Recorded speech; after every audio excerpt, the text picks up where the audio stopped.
What is up, everybody? It is me, DevilNeverCry, and we are back with another Vergil Must Die S-Rank run, this time tackling Mission 5.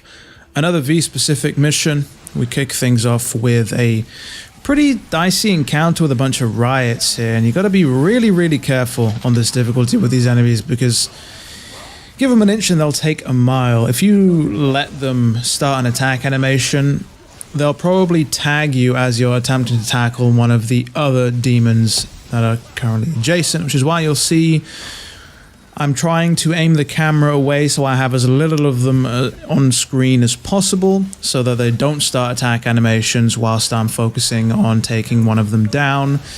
That happens quite a lot with a lot of enemies in this game, which makes sense. It's kind of how they're balanced. Enemies can only start attack animations on screen. When they're not on screen, they'll try their hardest to move on screen so that they can then start an attack animation. The issue is that all it takes is for them to be on screen for a split second to start that animation. So you could have them on screen, turn the camera away thinking you're safe, focusing on another enemy, and then you get blindsided by one of their attacks, which you don't want happening on this difficulty because the attacks do a ridiculous amount of damage. But we got through that encounter nice and simple. In the sewers, yet again, probably smells absolutely horrible around here, but we've got to destroy one of these blood sacks in the environment before we can press on, as I think I almost got the wrong way here, yeah. The wrong tunnel, shall we say. And then we make our way into the factory area where we're going to be not annoying, but avoiding the annoying Gilgamesh tentacles. Annoying in that they'll pop up in some of the other encounters and they'll pull your lock on, essentially, which again is not great when you're trying to systematically and efficiently destroy a bunch of enemies. We've got a barrel over here in this encounter, and there's going to be another barrel in another encounter, but you definitely want to make use of these. Don't stand next to them when they blow up, because you will harm yourself. Wait for the enemies to spawn in and then start going to town on them. What's going to be interesting throughout this mission is that we're not going to have enough style points to get the S rank. We're not going to have 6,000 style points as an average throughout the entirety of this mission, I believe. But we do get the S rank thanks to the no death and no continues 20% multiplier that will happen at the end. To that end, we'll basically just be making sure not to die, playing somewhat safely. I've had it happen in the past where I've played too safely and I haven't got my style points up, and I actually end up clocking in at the end with just under 5,000 style points, meaning that even with the no death and no continue 20% multiplier, I didn't get the S rank, forcing me to start the mission all over again. This has happened to me a few times on Hell and Hell, which can be quite aggravating because a lot of missions in that game, the only way to get an S rank is to no damage specific missions. But that is another conversation for another day as we charge up our STT here. For some reason, I go into this encounter thinking there's going to be 3 Queen Impuses. Might be due to my escapades on the Legendary Dark Knight mode difficulty, which has a ridiculous amount of enemies in it. But to much of my surprise, there's only one, which we make very quick work of, as usual, with a Judgment Cut end. You'll tend to notice that when I'm playing it safe, I'll use a lot more camera manipulation strats, and I'll heavily lean on these super moves, because obviously they are that effective, as we wipe everybody out with this singular hell on earth. Even the flying green impuses there caught the full brunt of that attack despite being quite far away. Which, if you want to use the Hell on Earth move on an enemy, try and pretty much be touching them. Be as close as you can when you let that move off, that AoE, because the further away they are, then the less damage they take. So if you can hit them right in the face with it, then you know they'll pretty much be entirely destroyed. We're going to come across another encounter here with everyone's favorite Glorious Nobodies coming in at the end of this encounter. Another environmental piece of the puzzle here with another exploding barrel. These Hellcaners never knew what hit them, as they literally go flying. called into action, only to be face to face with an exploding barrel. I reckon they're probably having a pretty bad day at work.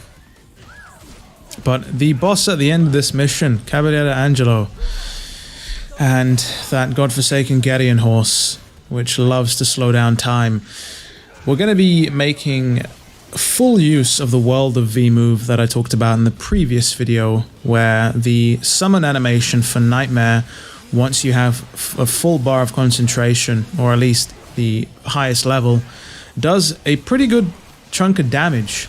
So much so that sometimes it is worth literally just farming up that concentration and, you know, continuously using World of V.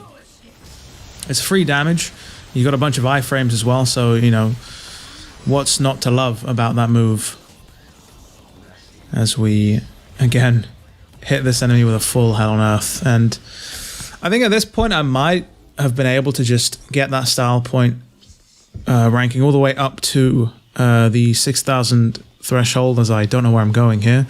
Avoid these enemies. If you ever find yourself in an encounter you want to skip, and you accidentally go into it and spawn a few enemies, don't attack them. Don't taunt, don't attack them, don't do anything. Just run straight past them, and your style point count will not degrade. If you attack them and then decide to run away, it will be degraded quite heavily, because it will count as a full encounter, despite you skipping it. So we have the Cavalier here. I want to say it's probably not worth using Hell on Earth on this boss unless you use the Rainfall with these summoned swords to freeze him, because there's going to be a few times in this encounter where I try and use it on him and he just moves, which means that he either doesn't get hit by it at all, or he ends up taking a reduced amount of damage because of the distance between us. But I try and mix things up slightly here. It would have been very easy to just use the Chain Judgment Cuts, which we'll be using later on in this encounter to great effect. But I chuck in a bunch of some Beowulf there as I backdash, and I take the full brunt of that attack. Don't want to stay there. Flashbacks to Nevin and DMC3 and that god-awful ground move. Jump, stay in the air, do whatever you have to, just don't let it touch you. But we've got our SDT here, and this is when I'm going to make the choice to go into it and just try and go to town. The issue is that when you use Rainfall, any attack will cancel it. So you could literally have just hit him with a Rainfall, and then if you use any attack, they'll go back to moving at full speed, which is what accidentally happened there. I ended up using Rainfall, teleported in, then I popped my SDT, which I should have done the other way around. The SDT activation acts as a hitbox, and it unfreezes the boss, which means the Hell on Earth missed completely. So always use SDT first, and then use Hell on Earth, the Rainfall, followed up by whatever you want. Usually a Hell on Earth, because Judgment Cut End and the Deep Stinger, you know, the properties of those attacks make it rather easy to hit enemies. Whereas Hell on Earth leaves you literally stationary. But for those of you who don't know, the Cavaliere Angelo on this horse is the same Cavaliere Angelo we'll fight in Mission 11. There aren't two of them, but if anybody gets confused. And in this game we find out that obviously Gideon is a species of demon, and that there wasn't just the singular demon, which makes you think about some of the other bosses we faced in DevilNeverCry, like Phantom. You know, is Phantom a subspecies of demon? We see one in DMC2 for some reason, though we get no explanation whatsoever as to what the hell that Phantom's doing there. We know there's several others though, because the Phantom babies in DMC1, the little tiny ones you see creeping and crawling around just before you encounter Phantom, and then some of the special secret missions, sorry. So maybe there are some other Phantoms out there, who knows? You know? Beowulf? Nevin, even? Perhaps, though I guess that might not be the case, because Beowulf was one of the Guardians forced to seal away the Temeneguru Tower, but so was Geryon at the same time. So that's, I don't know, could possibly be. But I'm interested in seeing if any other returning characters, bosses, come back in any of the future titles. As again, we continue to use World of V. The ragdoll of Nightmare just falling in, dropping in like he's playing Warzone makes me laugh sometimes, all the time in fact, every time I see it. It's just so ridiculous. Just coming in, falling from the heavens and just body slamming whatever you wish to attack. Though I prefer the Meteor, if I'm honest, because at least that has tracking capabilities. The Ragdoll, he literally just drops in. As we make quick work of Gideon here. This boss used to be the bane of my existence in DMC3. I've never had a fight on DMD where I liked Gideon in DMC3. It's always been either a pain or a chore. As we hit him with a Judgment Cut end and subsequently end its life. That is the S rank. It has been me, DevilNeverCry. I'd like to thank all of you for watching, and as always, I'll see you all next video.